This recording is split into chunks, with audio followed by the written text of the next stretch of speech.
Okay, wonderful. Thanks everyone for being here today. We're going to get started, and just as you know, we will be recording today's session so that those who aren't able to be here during this very busy time are able to receive the information after the fact. So thanks to those of you who are here and to everyone who will be listening to the recording. Really glad to welcome you today to this information session about the Nourish to Flourish grants, which we're offering now for the third year by Sustain Ontario in partnership with Farm Boy and Farm to Cafeteria Canada.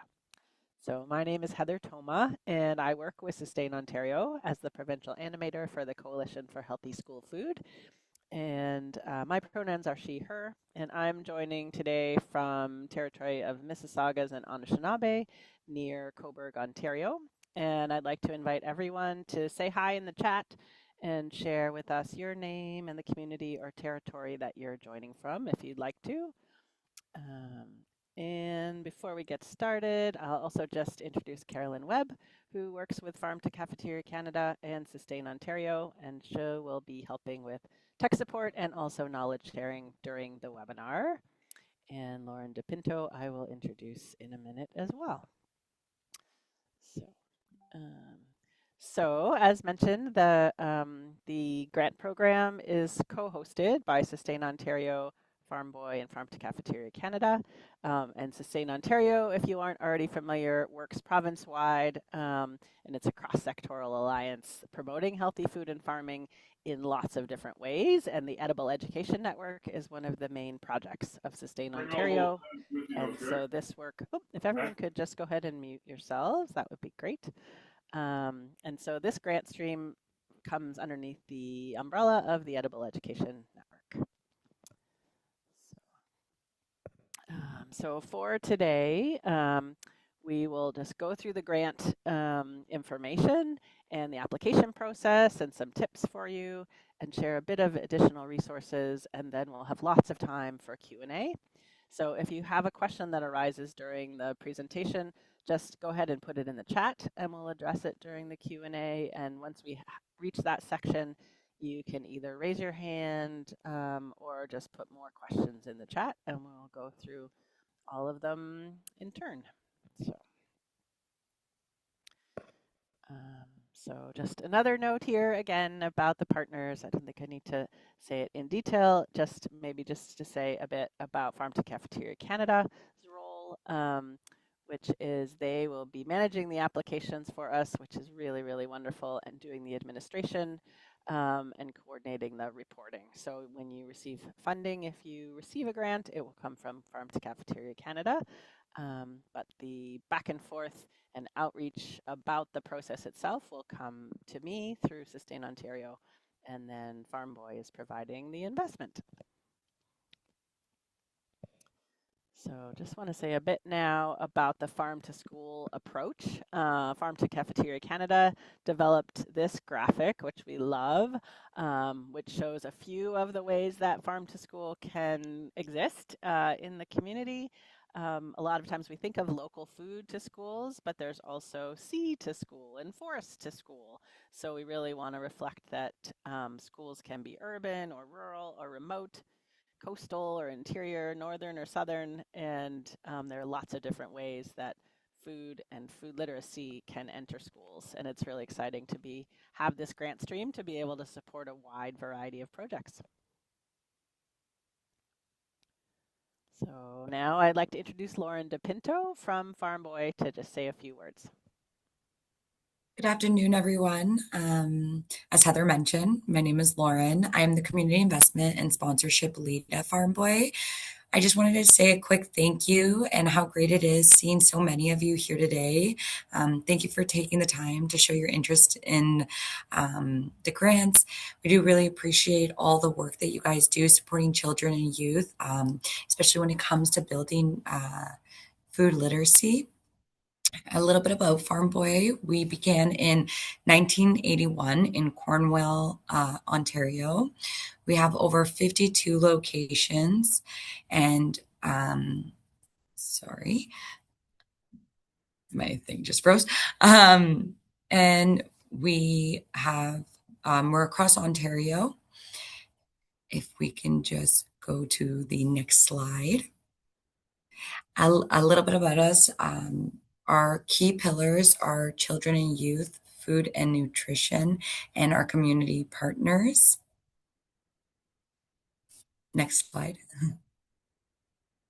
And at Farm Boy, we believe that our role goes beyond providing just the food. Nourish to Flourish reflects our commitments to building communities where every child has the chance to thrive physically, mentally, and emotionally. And I think that's our last slide. And I'll let Heather take it away regarding the different grant for the Nourish to Flourish grant opportunity. Thank you again for being here and the impact that you're making every day. Thanks, Lauren.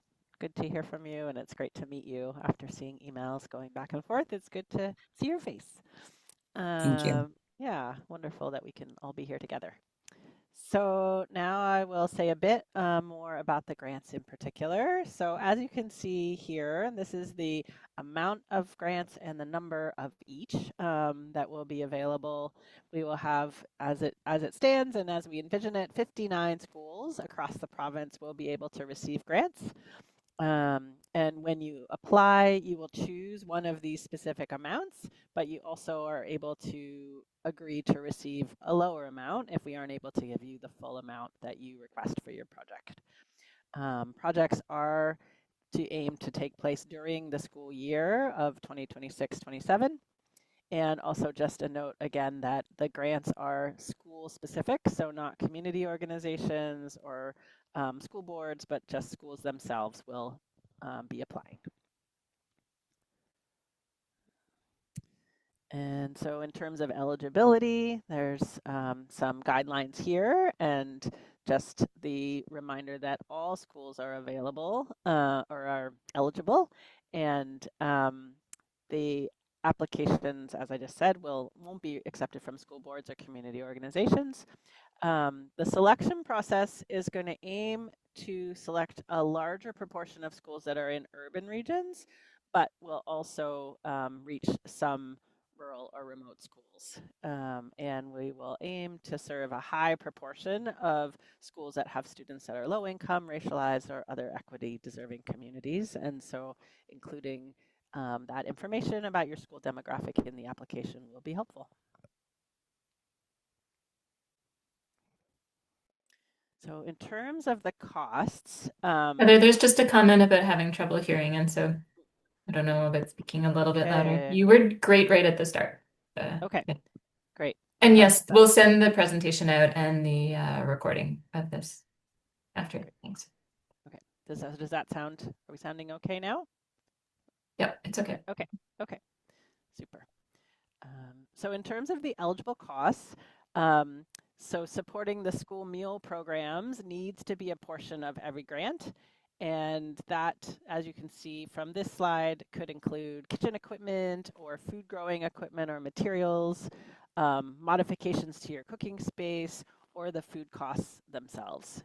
And if you do have other thoughts about ways you might support your meal program that aren't included in this list, you can reach out to us to ask more questions.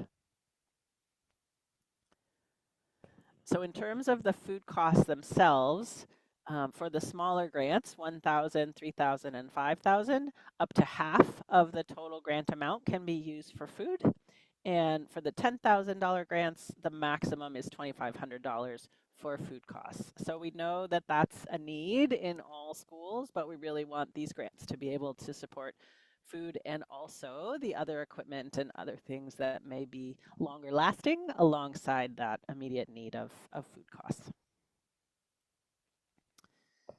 So, and then for the remaining funds for your projects and grant applications, things like field trips, honoraria, guest speakers, or other types of equipment can all be part of how you spend the remaining funds.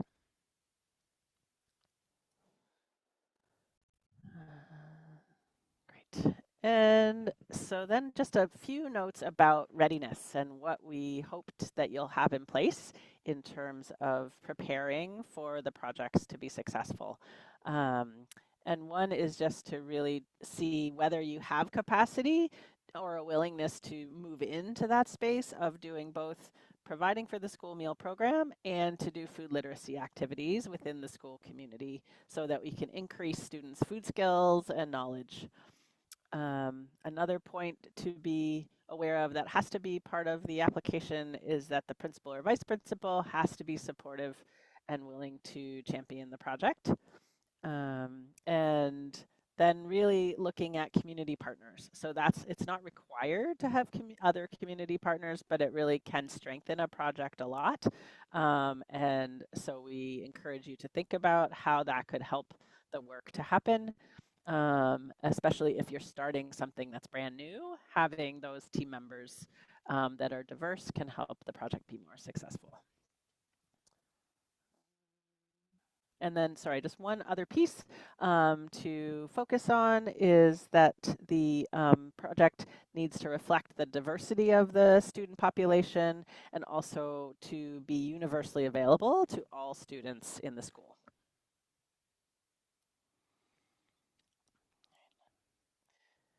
Okay, so in terms of the budget and the work plan, that just the larger grant amounts, $5,000 and $10,000, need to share a specific budget and work plan with details in the application form. And they're not extensive details, just really basic information about the items that will be purchased and a description of them and then the amount for each item. And then the work plan details would be the activities that you're going to undertake, describing that a little bit, who's going to be doing that work, and when it's going to happen. So it's a really basic work plan, again, just for the larger grants so that we have a sense of how the money will be spent. And for the $1,000 and $3,000, this level of detail isn't required, but you can include that information if you want to.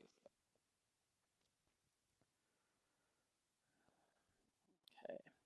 So the application process, there are grant guidelines that are available online, and those are very, very helpful.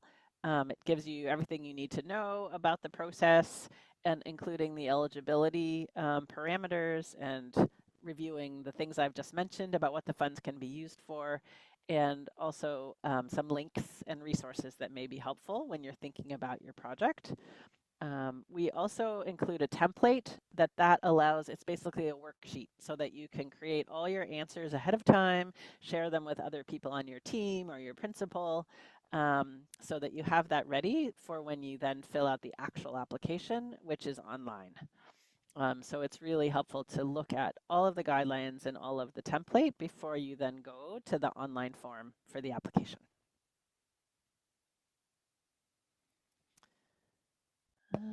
Yeah, and so then just to go through again the dates, that the grant window for applications closes on June 15th, so a little less than a month now. And then we will be reviewing the applications through the summer and aim to give results back to recipients by the end of August. And that gives you the full school year next year through until June 2027 to complete your project and then report back with story sharing and a grant experience survey. So the reporting process also is really not onerous at all. It's really flexible and really allows you to do your reporting in a variety of different ways. So we want to make that really easy for everyone that does receive a grant.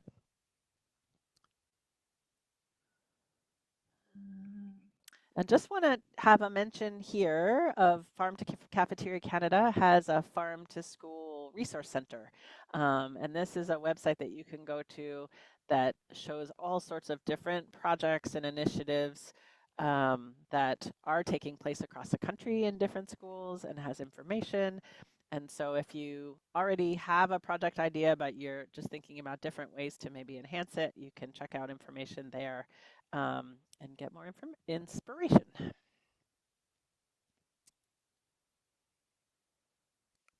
Okay, so I'm not seeing the chat, so there may already be questions in the chat. But if not, you can put questions in now or raise your hand. I see that Vivian has her hand up and is ready to speak with us. So Vivian, go ahead. Hello, Heather. How are you? Hi, everyone. Hello. Hi, how's that going? I have a quick question about the grant. As you know, we are doing summer's coming as the school year is coming to an end. Of course, our first year for the inclusive hot school lunch, ethnic school lunch is coming to an end. And what we were lacking before, what like a little gap that we found was providing snacks. So when we saw this, I was like, yeah, I was jumping up for this. So I discussed with the principal of two of the principals of the school, and we wanted what we, our team and the school discovered that we wanted to be able to offer the students snacks like baked plantain chips. Um, we want to be able to offer hummus for the students as well. So those are the snacks that we really identified that the students, of course, doing a survey and they would like to see. So what I wanted to ask was, this grant, I know it might be yes. Will we be able to, because we filled out the grant already, we're going to submit it. I was just waiting for this Zoom. Will we be able to use this to buy those snacks, as since our team and the school team, we've agreed that this is a snack that the children really want to be a part of their school lunch. So we will be able to use this grant to purchase that for for the students. Will you be preparing those foods, those snacks in the school or purchasing them already made? So which way, I mean, we do have which way works with this? Will it be purchasing it or will we be, because Uh, purchasing them to prepare ourselves have not like it's not doable, but it's going to end up costing us more mm, than if we go to. We have a lot of organizations in the community that we work with, ethnic groceries, that already have them, and they already give them to us at a discount price. So mhm. it's easier. It's we will stretch the dollar more Yep. by purchasing them. So my sense would be that part of the money can be used to purchase food. So as with most of the grants, it's 50% is Mhm. for food purchase, and then the other 50% is for equipment to support in your kitchen or other food literacy materials. So half of the project could be purchasing the food, and then the other half or a larger amount, if it's the 10,000, would be for other aspects of food preparation or right Or kitchen food equipment. literacy. So Yeah, we do yep, have literacy, yep, food literacy attached to it. yep. Okay, question for you then. If the grant, because I'm thinking that because I did see a ding that my assistant submitted the grant already. So can it be reopened for us if we submit? Because I know that she had put only 20% for literacy program. Mm, that's a Carolyn question. Okay. Hi, And Caroline, question. she may have just hopped off to do a quick task in the background, which she said might be happening. So I'll hold that question for you, Please, Vivian, and we'll circle back to it and we'll thank answer you. some of the other questions. Great. Thank Thanks you. so Thank much. you. Thank you. Okay. So I'm going to look at the chat now. Okay. So,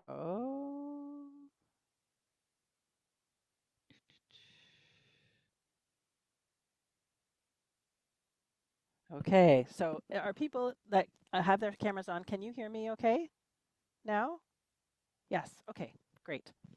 So there's a question. Yes. Okay. Thank you. There's a question about gardening tools. So yes, gardening tools are a totally eligible piece of equipment for the grant. If it's producing food that you will then use for your meal program. So that works well. Um, can the application be used for a series of projects across the school, or is the grant more intended for a singular initiative? It can be used for a series of projects across the school, and it will be strongest if there's a cohesion between those different initiatives that sort of creates one project as a whole, but you definitely can have multiple elements to what you're doing, especially with the larger grant amounts.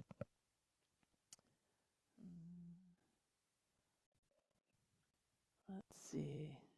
So Carolyn, someone has asked about the Farm to School Canada grants and Yeah. also applying for this. Can you speak to that? Of the farm to school, yeah, sorry for missing the question and the nature of it. Was it just about whether you can, the Farm to School Canada grants were due on May 8th, and so those are closed now? Was it a Yep. different question? Yep. Can they apply for both? Oh, yeah, absolutely. Great. No problem. Thanks. Great. Okay. Hi, Caroline. I had a question, I guess, when you jumped up, sorry. Yeah.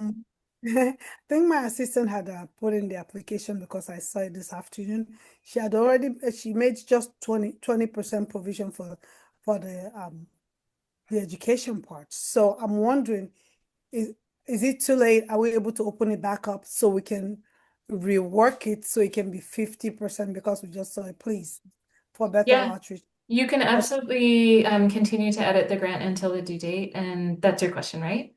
Yes, thank you Yeah. so much. Yeah, Thank you. did you get a link to use it, or should we resend that to I have you? a link to always, we've been using the link to edit it, so I will edit Okay, it. perfect. Yep, Thank you. I great. was And if you waiting. run into any technical issues and you're like, oh, where did the link go? Just let us know and we can resend it. Thank you. Thank you. Thanks, Vivian. Great. And yes, I see the question about using the grant for adaptive kitchen equipment to expand cooking preparation program. That sounds perfect. Wonderful. That would definitely be eligible. Um, any other questions from anybody who's in the room who wants to speak anything verbally? Feel free to raise your hand.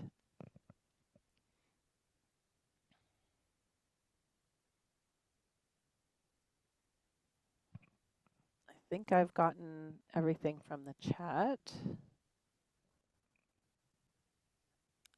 Do you send in the template? So you will do a worksheet in the template, and then you'll use that information there to go to the online form and type the answers, maybe cut and paste into the online form. So you won't submit the template itself. You'll use that information to fill out the online form.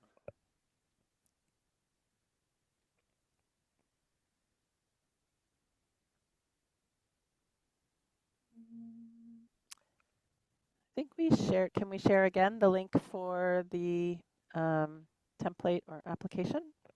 Yeah. Everything is on our website, our Nourish to Flourish website here. And so you'll find a little ways down the guidelines, the application template, and the portal that you can submit your registration through. Yeah. Our project's about pollinators and pollinator gardens, too far from farm to food to school. So again, my understanding, and Carolyn can refine, but half the money needs to be used directly for your meal program, and then the other half would be for food literacy and gardens, which could include pollinators. I think ideally, if there are some other food plants that will feed back into the meal program, that's going to make it stronger. But I think including the aspect of pollinators is fine. Carolyn, do you have comments on that? No, I would say, I mean, this is about food and that food literacy is such an important piece. And so if that is a strong tie and you're explaining that in your application, but also have, as Heather shared, the half the amount in smaller applications and I believe it's 2,500. 500 for the $10,000 ones, then that's fine. You would just need to really elaborate on the case on how that food education is going to be happening.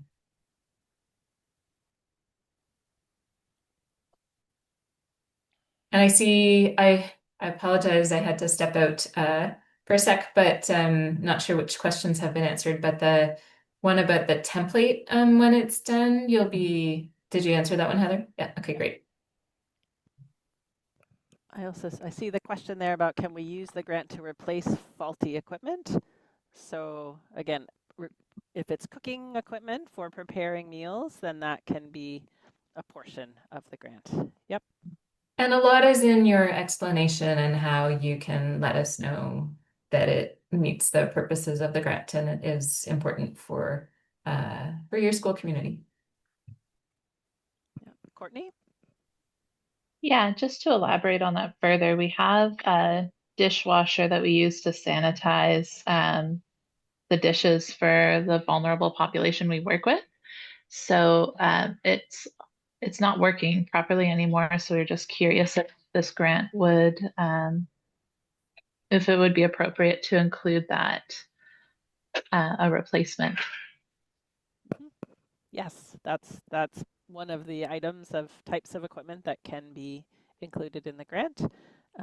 So if it's embedded, especially in a sort of a broader project that includes food literacy or food preparation or other things, then that will be stronger than if it's just an application that says, please, we would like a dishwasher and send it in. Sure. So yeah, but it Yeah, absolutely can be part of what you do. Yep. fantastic. Thank you so much.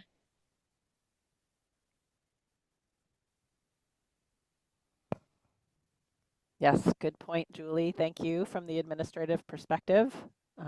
Julie is reminding everyone to connect with their admin department about purchasing equipment to see what your administrative process is and what kind of hoops you may need to jump through before you do that. And in some cases, your public health inspector or environmental health officer does need to review the space depending on what the equipment is, and that to make sure that it's food safe and something that also that the electrical panel can handle. Sometimes hydroponic equipment can be too much of a drain. So yeah, making sure that those inspections are done on big pieces of equipment is important. Not necessarily before the proposal. Although having some idea of what is possible is often helpful. But before you pay for everything, it's important to make sure those approvals are met.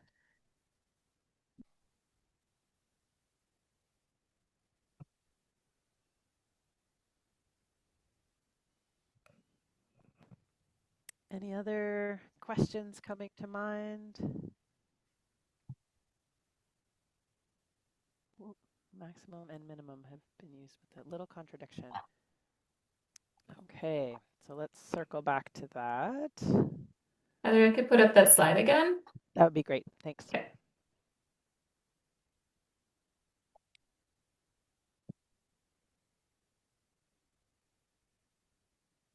Coming.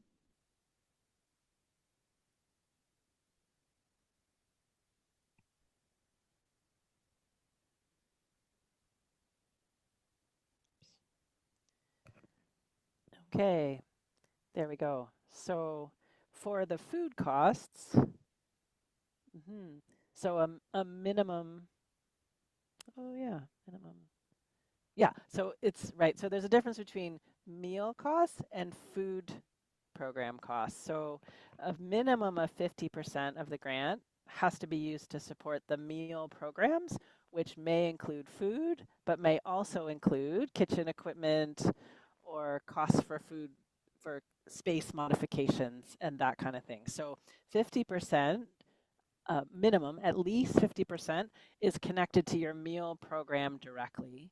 And the remaining costs are for other things like honorariums or field trips or that sort of cost and eligibility.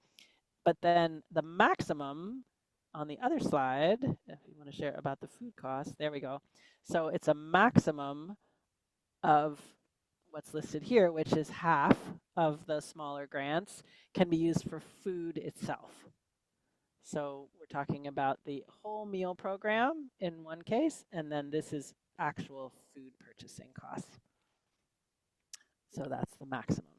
So Yeah, and I can share that the food maximum is done because food can eat up so much and is so necessary. But at the same time is one of those things that is because these grants are intended as kind of a seed grant or to support some of the building of infrastructure and support for the broader program. They have been set up so that it isn't all towards food. And I don't know, Lauren, if you have anything else to add there or if we've shared that accurately. about the vision. Great, thanks. Okay. So there's a question there about what types of things have been successful in the past. And I do think that there's a link on the website that does share some of the past projects, but it's really wide ranging in terms of, so school gardens have also been mentioned. So things related to school gardens, if part of the food is going towards the meal program, and also includes supporting food literacy and learning projects. Um, Projects that are related to cultural foods, similar to what Vivian was speaking about earlier. If there are food programs that are going to tie into the cultural background of the students in your community, that's always been well supported as well. Um, if you have specific questions about something in particular, feel free to ask about it. I would say student engagement, student involvement, student leadership, those types of programs where the students are taking initiative and how the programs are run is a really strong aspect to include. Um, as Carolyn was mentioning, we really want to look at projects where what happens in this year will then be carried through into future years. So if you're able to speak to that aspect of your project in the application to say how where the money goes this year is going to ripple out in future years, that's really helpful and strong.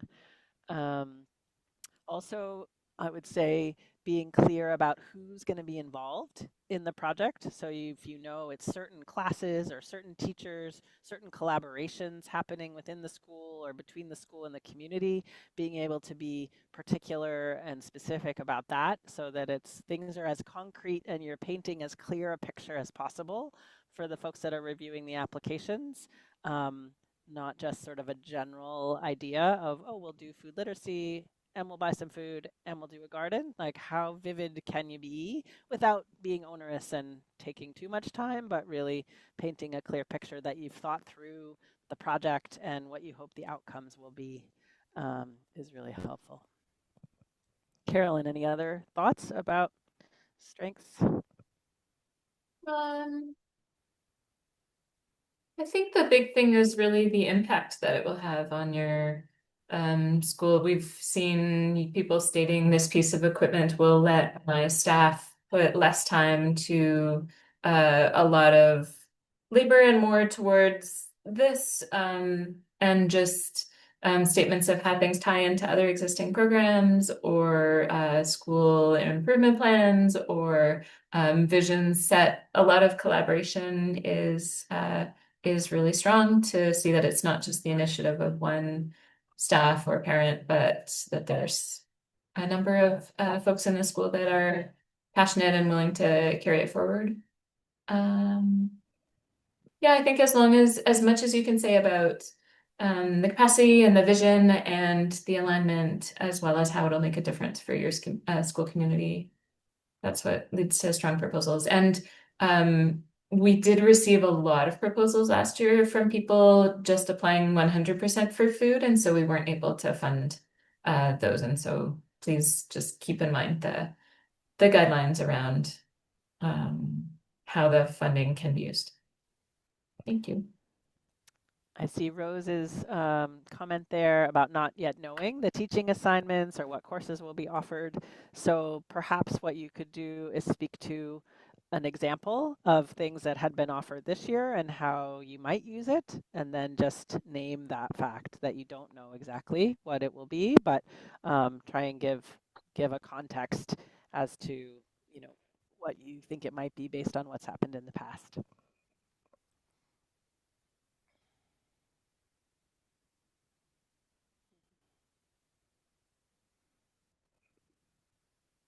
Great. Any other questions, concerns arising? So we will be very available between now and the deadline, which is, sorry, not the 15th, but the 19th. And happy to answer questions at any point by email.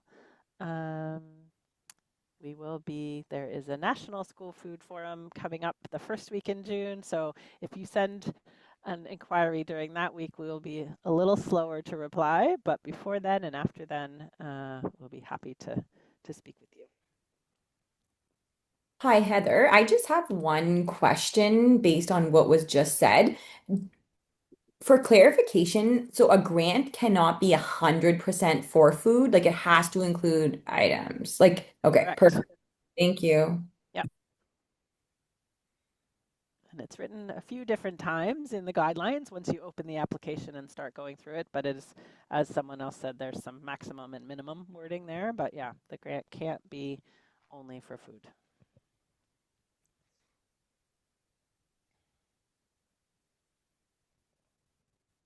Okay. Thanks everyone for coming. Thank you. Great to see everyone. Glad there's so much interest. Thanks for your effort in putting in the application and all the work that all of you are doing. Have a great day.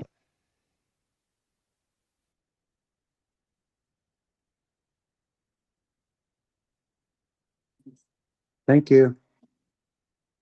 Okay. Thank you.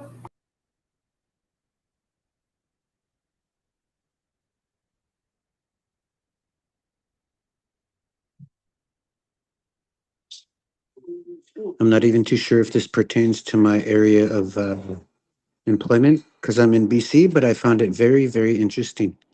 And thank you for letting me join. Great. And yes, It we'll was just an awesome breakdown of all the numbers you guys did, and thank you for all the information. thank you for coming out. And yes, they're only available for Ontario folks, but I seen, yeah. I found it too interesting to just jump back out of the Zoom. I was like, I'm gonna listen. It's so cool. well, thanks for coming. But thank you very much, and maybe one day see you guys on that side. Sounds good. You take care. Thank you. Yes, you as Bye-bye. well. Have a good afternoon. Yeah, thanks. Bye-bye.